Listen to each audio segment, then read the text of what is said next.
Hello, hello, my beautiful family. How are you all doing today?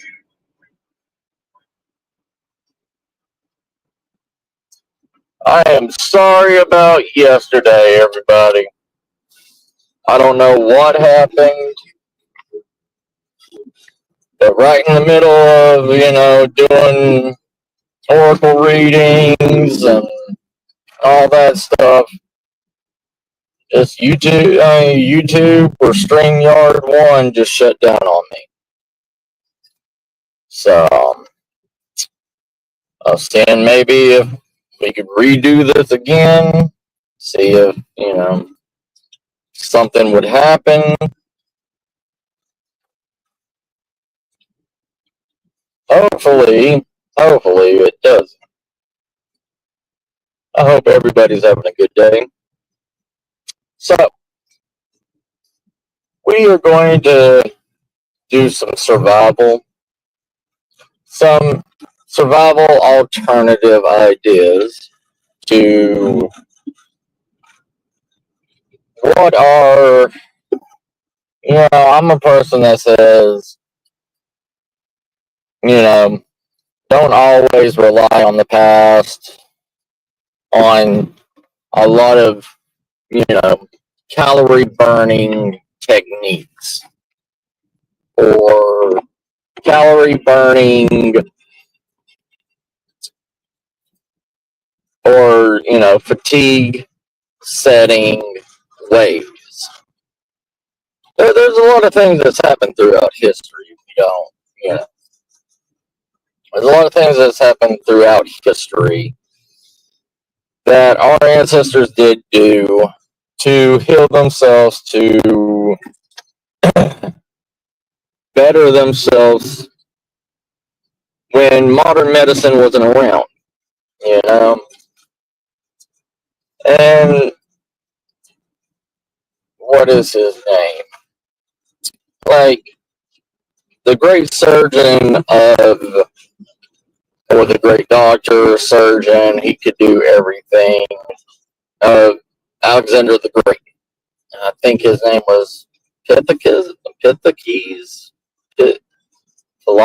Pulaski, something like that. There's multiple things that nature creates that we have, tried and tested on humans before the FDA and all that bullshit came around. Modern medicines that usually help one thing but destroys 6 other things in your body.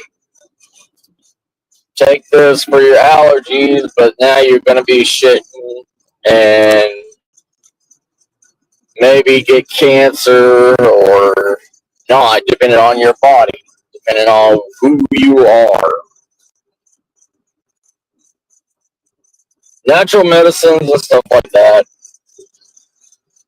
helps everybody. It's all in about the resistance of your body. There's even metaphysical healing. There's the out of body healing to be able to heal yourself.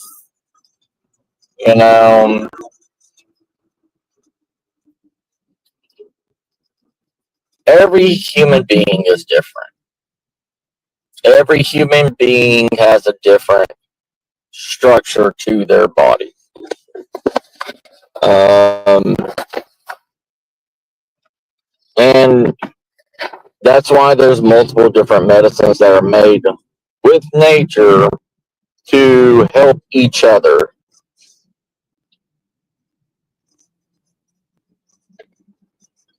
It's just like,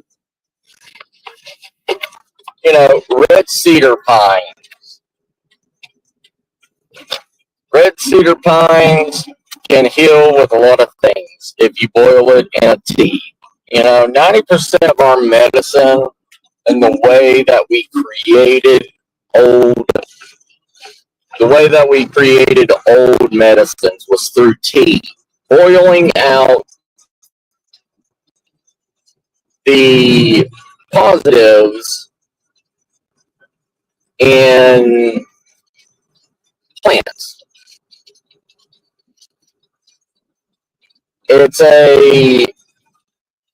It's a thing that we have been doing since on a time.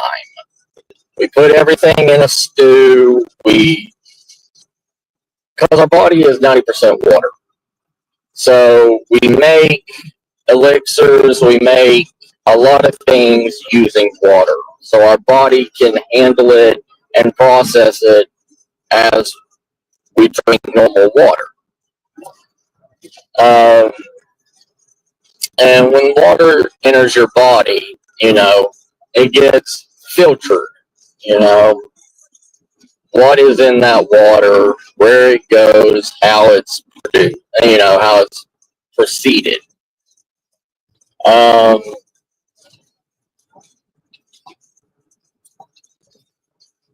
Also, we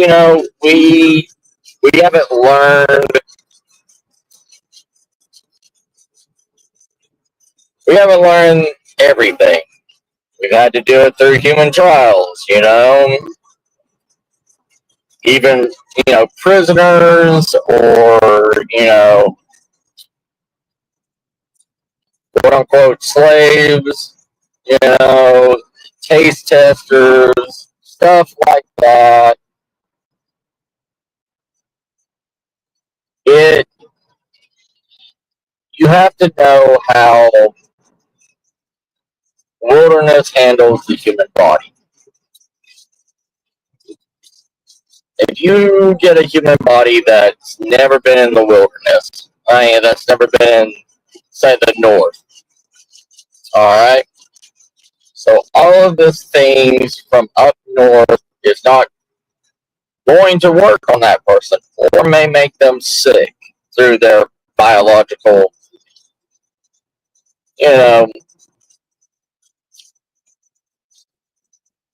oh, sorry, I'm driving everybody, but through their, biological defenses. That's why every book that you read is not for everybody, especially in survival. We talk about this all the time, that survival and knowing your body and knowing what your body can and cannot do not come from a book.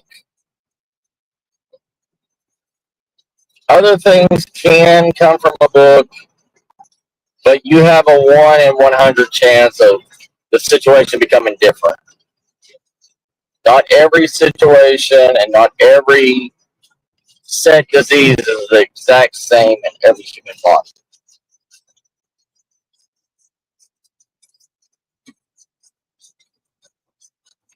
It is,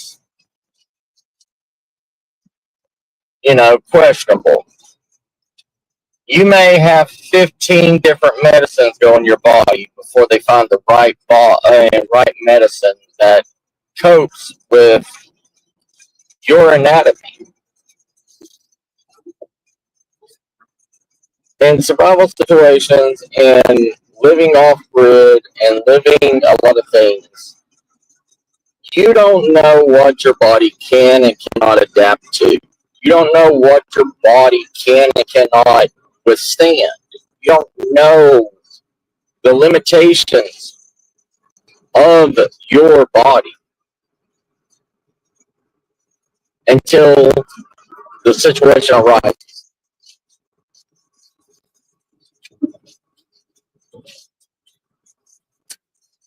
We as preppers, we as survivalists, we as human beings do not know our own bodies anymore because we do not live in a situation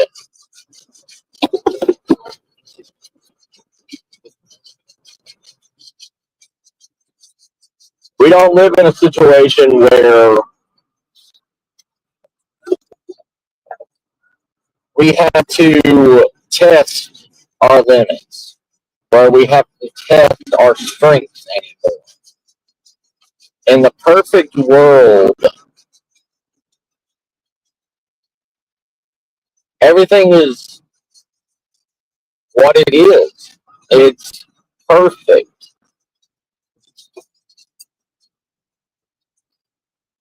There's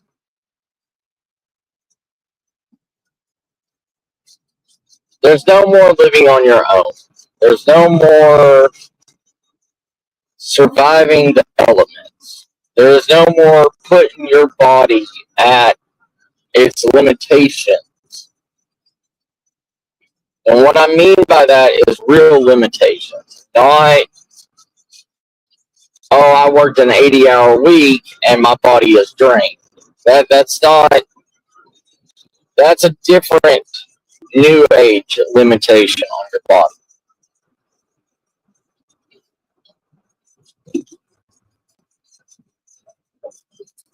And that limitation is through mostly mental strain nowadays, not technically physical strain. There's only about there's only about 35% of the workforce that is actual physical limitation.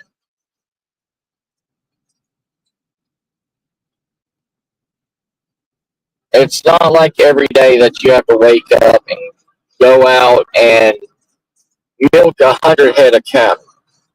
It's not every day that you have to go out and make sure your field is planted. Make water every plant. Have go and harvest your work. Go and trade what you cannot eat. There is no more canning. There is no more,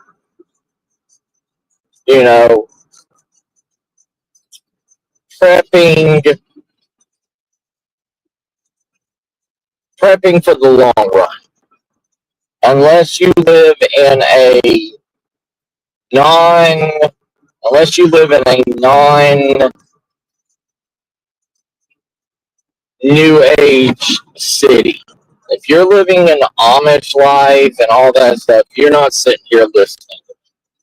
You're not. You are not caring about the outside world. You are only caring about your world, your family, your lineage, and your generation. It's the same thing with the Mormon life. It's the same way with, a lot of these closed knit family organizations.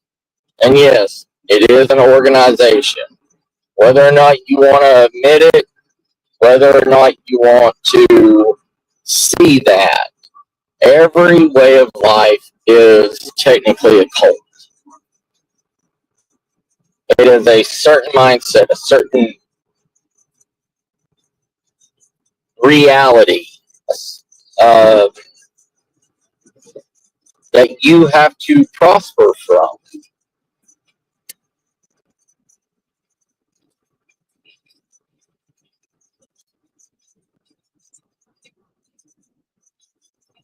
Most of the world today is in a perfect world. Even if it doesn't look like it's perfect on the outside or the inside, it is perfect. We no longer have to hunt. We no longer have to search. We no longer have to scavenge for our next meal.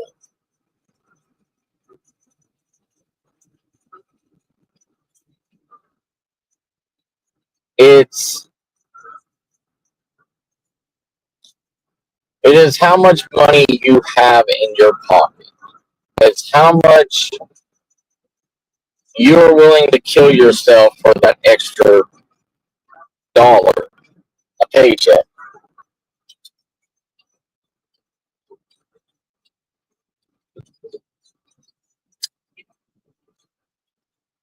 But you can literally go to the store today and pick up everything that you need to eat for the week.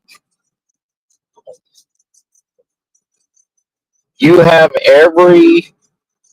literally almost everything at your hands that somebody or some business is already creating. You don't have to make your own herbs. You don't have to process your own herbs. You don't have to kill your own livestock. You don't have to butcher. You don't have to hunt. You don't have to forage. All you have to do is make sure that your car is full of gas to get where you need. There is no more struggling of how am I going to get to work? How am I going to make it into town? How am I going to make it to the grocery store? You don't have to have a 3-day ride and set your own rations because you're going on horseback. You don't have to wait for a stagecoach. All of that is a thing in the past.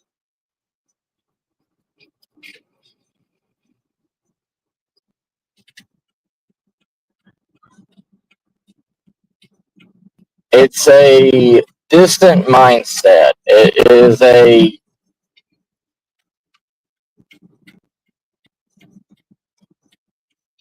sorry, there's traffic.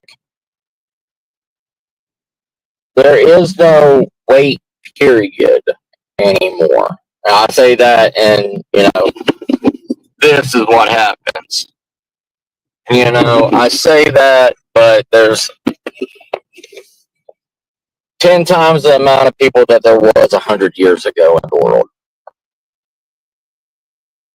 But even if you have to wait 20 minutes in traffic,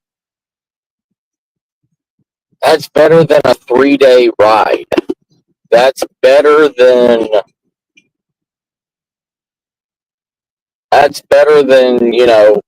walking.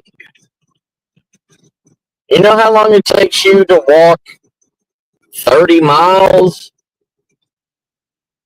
in the elements? A shitload of time.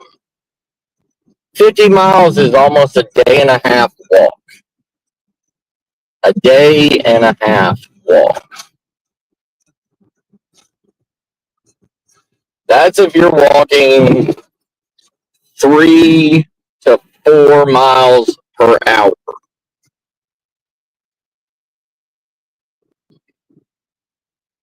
Even horses can die in 50 miles with completely loaded up,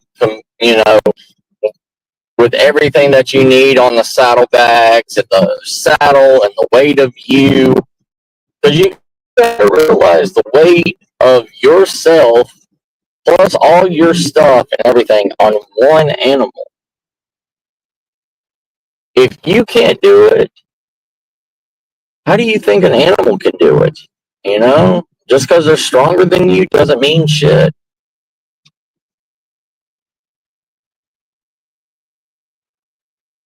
The world has forgotten a lot of basic needs, basic transportation, basic where to go, how to get there.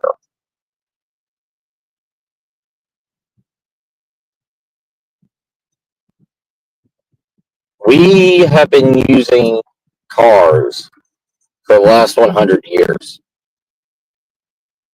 for everyday use. Only the very poor cannot afford a car.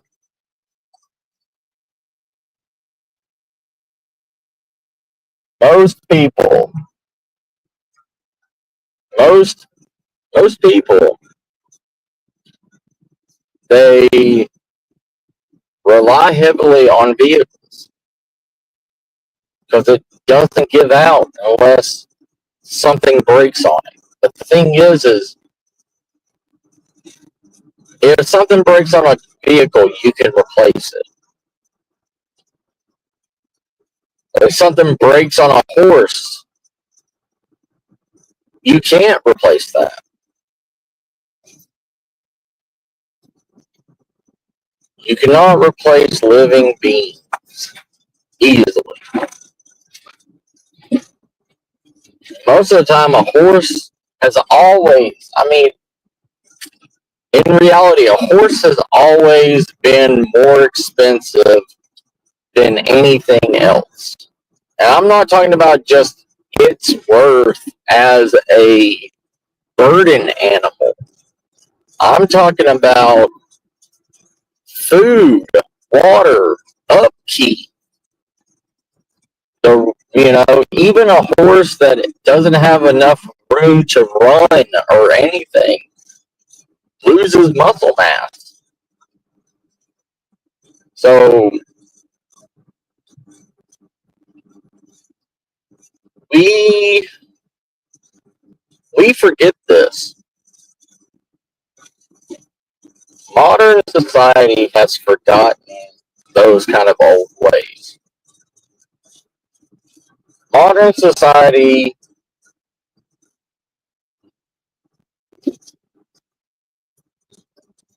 is willing to trade in one vehicle for another vehicle, for another vehicle, for another vehicle.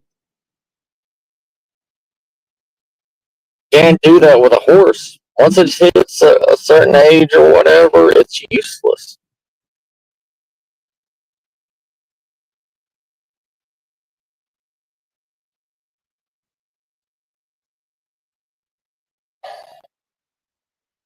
We we as a survival community forget the true fears of what is to come if it happens.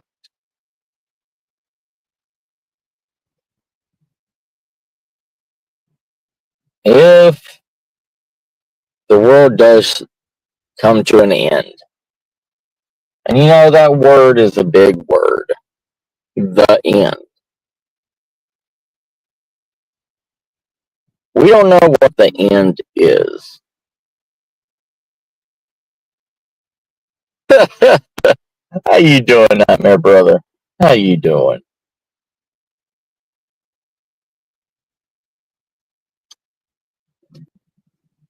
That's what I'm saying, brother.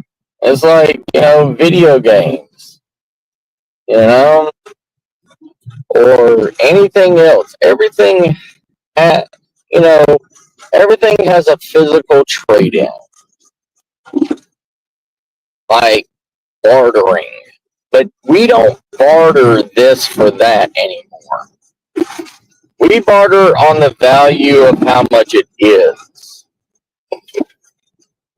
Sorry. We barter on how much the value of an item is, not for what it can do.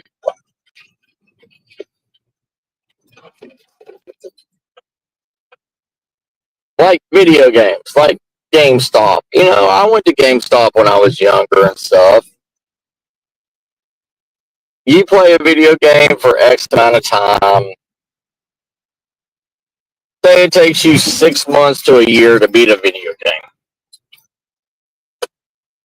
You go to GameStop, trade in a game, right? You go into GameStop, you trade a game. You paid, what, $60 for it. I got you, brother. It's all good. It's all good. You trade a game into GameStop.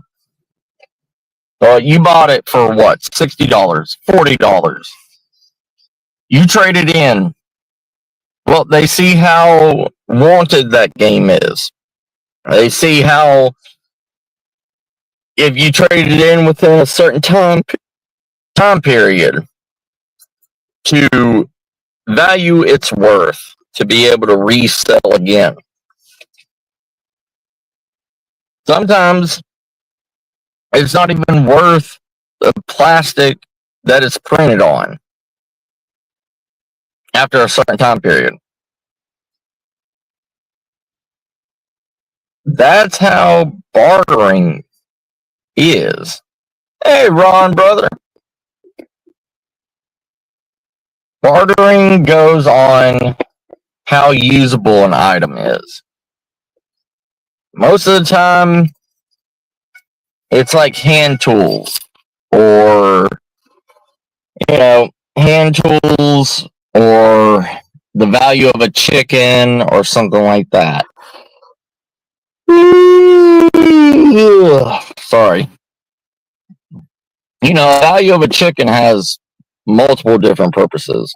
It lays eggs. It can be killed, be eaten.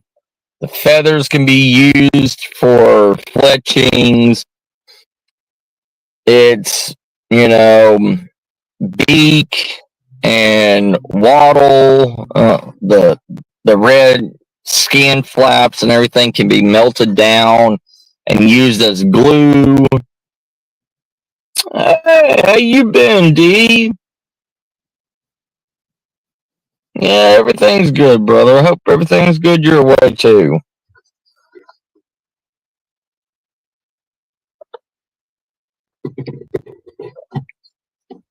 But we always forget how many purposes a animal has. Yeah, I don't think I have many people from California, brother.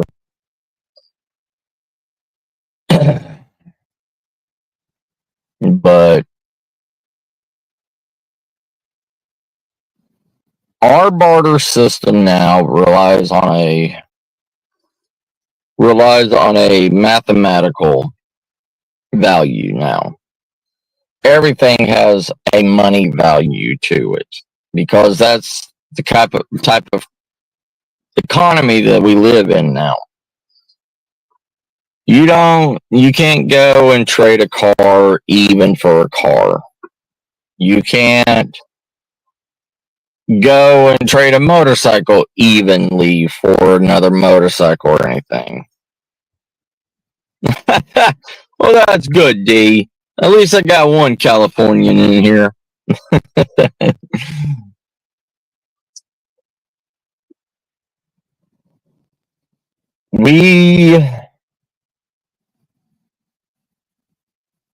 We still have barter in a sense. Barter is what helps control other expenses. It helps control a small part of the economy.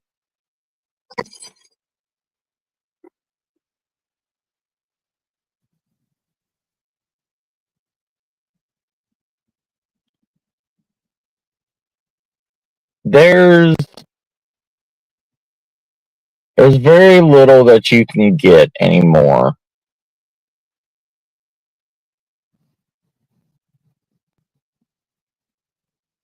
Oh yeah, brother.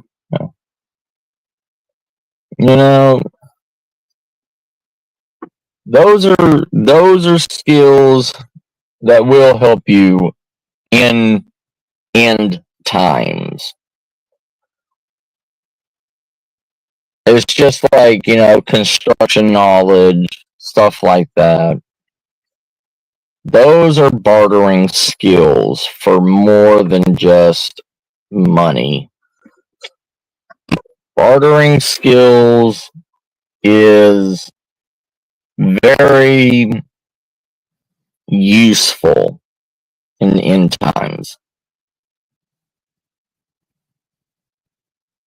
Oh yeah.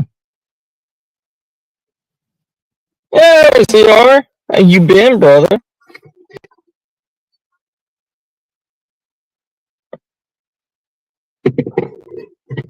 It's all good, CR. I'm only going to be on here for like an hour. My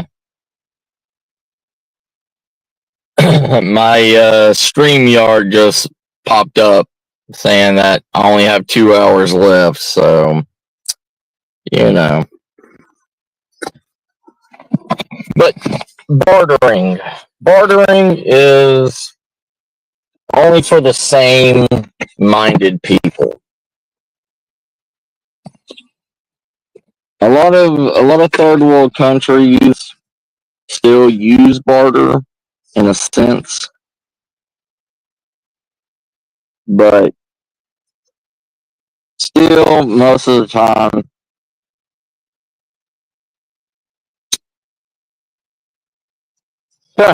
Ron. Ron, that's kind of like $20. $20 is $20, right? No matter how you get it, $20 is $20. I mean, everything will still come around to having what it can do. Cooking skills, that's a hit and miss, especially if, you don't have food to cook with. Anybody can throw seasonings together to make pinto beans good. And, things are going to, things you really don't want to talk about is what's going to really rule the world if the end comes. Sex, nicotine, caffeine. Those will always hold high value with everything. Yeah, I know, right? No, I was just saying, like bartering skills, brother. Like, you know, like cooking skills are very low on the list because any chimpanzee with spices can make a meal. But you're talking about people that do security work, ex-military, police, security guards, stuff like that. Yeah, they're going to be in high value because you're going to need people that know how to guard your area. You're going to need to know how you're going to have people that know how to guard, know how to fight.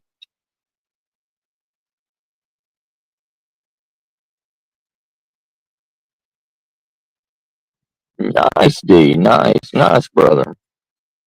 You got securities where security is, pretty much anybody can do security if they're trustworthy. That's not really a high skill either, technically. I mean, it's on the bottom of the list of bartering skills. Just like doctors. Doctors are not like general purpose doctors are no good unless they have medicine. You know what I mean? Now, general practice doctors is what I'm talking about. other specialists in medical fields is something that you would need. Surgeons. You know, you need more than just a general practitioner doctor. You're going to need specialists. You need a surgeon. You're going to need a physical therapist. You're going to need somebody that can take care of people's feet. Somebody that can take care of people's, breathing. People, nurses are better qualified than general practitioner doctors, because nurses are the ones that are usually administering said drugs or putting on casts and stuff like that.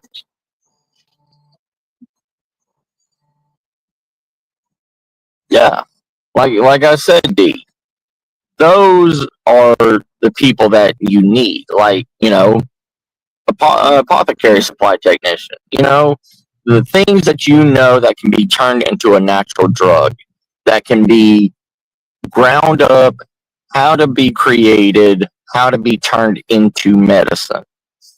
A general practitioner, like, even pharmacists, they still have a form of creating medicine, a knowledge to create medicine.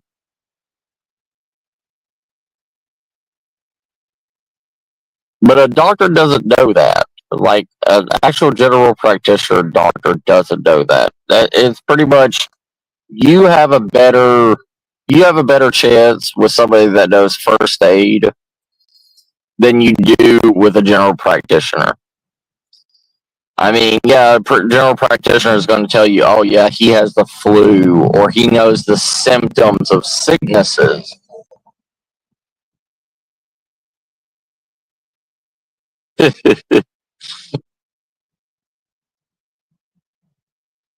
Yeah, it's those are on a medium scale of what you need, because if you don't have the resources or anything, a doctor's only good for so much. Same thing, with a lot of, like, physician, like, it,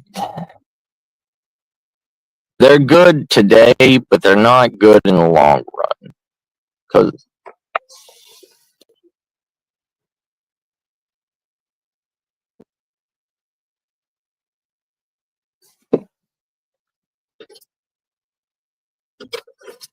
Howdy. hi, hold on, let me clean out everything. No, I literally just pulled up like maybe 10 minutes ago.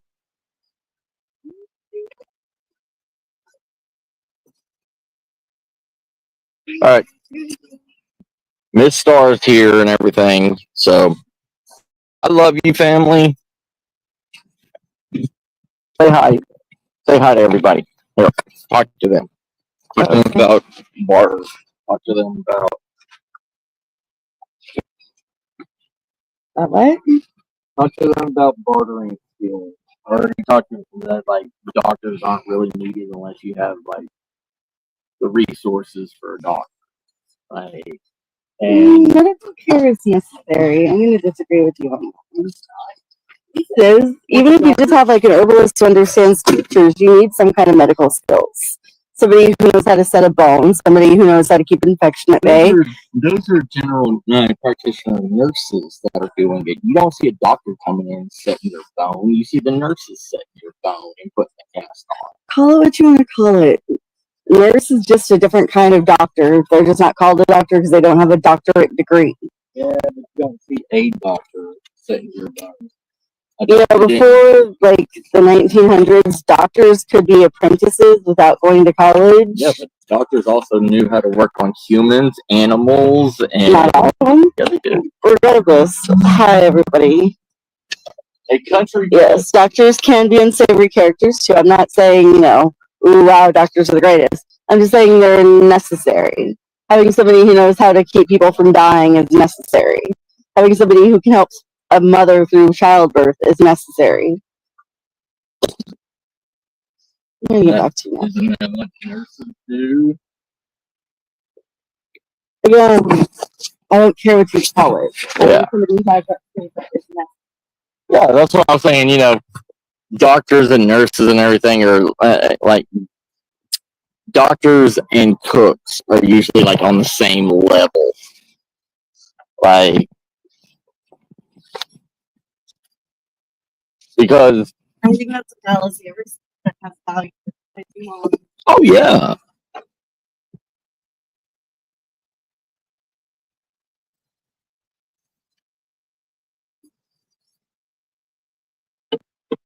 but Miss Star says hi, everybody.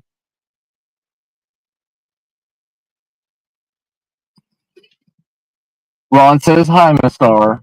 Do you need help? We're in the Squatch Romper, and Miss Star is like 5. Miss Star is like 5'2", and can't hop up in it. Ain't that right?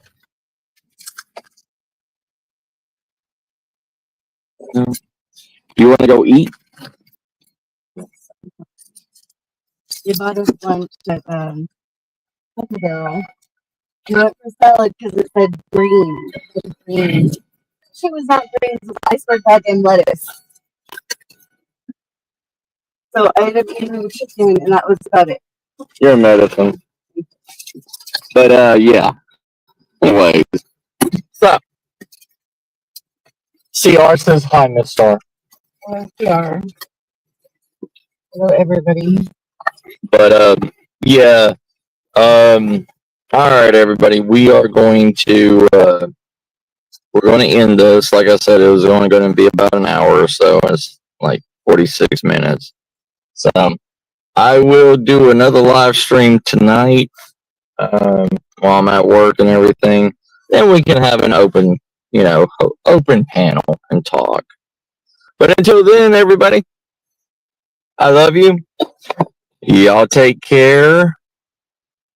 I know. I want to go eat too there. I want to go eat too. I love you all, family. Y'all take care. See y'all later. Bye.